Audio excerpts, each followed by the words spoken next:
ഈ ഒരു കാര്യം നിങ്ങൾ പ്രത്യേകം ശ്രദ്ധിക്കണം.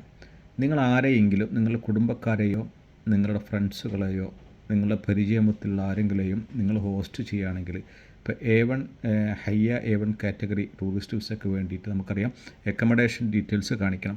അത് ഹോട്ടൽ ബുക്കിംഗ് ആയിരിക്കാം, അതല്ലെങ്കിൽ ഏതെങ്കിലും ഖത്തർ റെസിഡൻസ് പെർമിറ്റുള്ള ആളുകളുടെ സ്റ്റാറ്റസിൽ അക്കമഡേഷൻ ഡീറ്റെയിൽസ് കാണിച്ചിട്ട് അവരെന്ത് ചെയ്യാം, ഹോസ്റ്റ് ചെയ്യാം. അങ്ങനെ ഹോസ്റ്റ് ചെയ്യുമ്പോൾ നിങ്ങൾ ഹോസ്റ്റ് ചെയ്യുന്ന നിങ്ങളുടെ അക്കോമഡേഷൻ ഡീറ്റെയിൽസിൽ തന്നെ അവർ താമസിക്കണമെന്നില്ല. നിങ്ങൾ ഫ്രണ്ട്സ് ആണെങ്കിൽ, അല്ലെങ്കിൽ കുടുംബക്കാരാണെങ്കിലും, അല്ലെങ്കിൽ പരിചയത്തിലുള്ള ആൾക്കാരാണെങ്കിലും അവർ ഖത്തറിൽ വന്നിറങ്ങിയതിന് ശേഷം നിങ്ങൾ ഹോസ്റ്റ് ചെയ്തിട്ടുള്ള അതേ അക്കോമഡേഷനിൽ തന്നെ താമസിച്ചോളണമെന്നില്ല.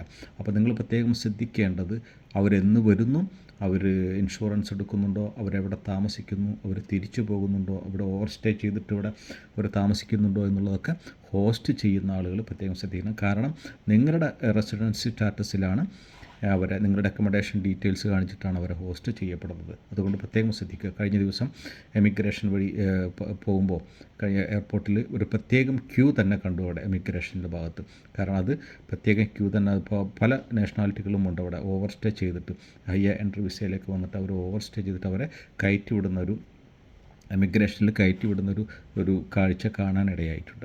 അപ്പോൾ നിങ്ങൾ ഇങ്ങനെ ആരെങ്കിലും ഹോസ്റ്റ് ചെയ്ത് ആരെങ്കിലും ഹയ്യ എൻട്രി ടൂറിസ്റ്റ് വിസയിലേക്ക് ആരെങ്കിലും ഖത്തറിലേക്ക് വരികയാണെങ്കിൽ ഈ ഹോസ്റ്റ് ചെയ്യുന്ന ആളുകളും ഇതിന് ഉത്തരവാദികളാകുമെന്നുള്ള കാര്യം പ്രത്യേകം ശ്രദ്ധിക്കുക. ഓക്കെ. അപ്പോൾ നിങ്ങൾ ഇങ്ങനെ ആരെങ്കിലും വരികയാണെങ്കിൽ, നിങ്ങൾ ആരെയെങ്കിലും ഹോസ്റ്റ് ചെയ്യുകയാണെങ്കിൽ അവരെന്ന് വരുന്നു, എവിടെ താമസിക്കുന്നു, അവർ തിരിച്ചു പോകുന്നുണ്ടോ, അല്ലെങ്കിൽ അവർ ഇൻഷുറൻസ് എടുക്കുന്നു എന്നുള്ള കാര്യം കൂടി നിങ്ങൾ ഈ ഹോസ്റ്റ് ചെയ്യുന്ന ആളുകൾ ശ്രദ്ധിക്കണം.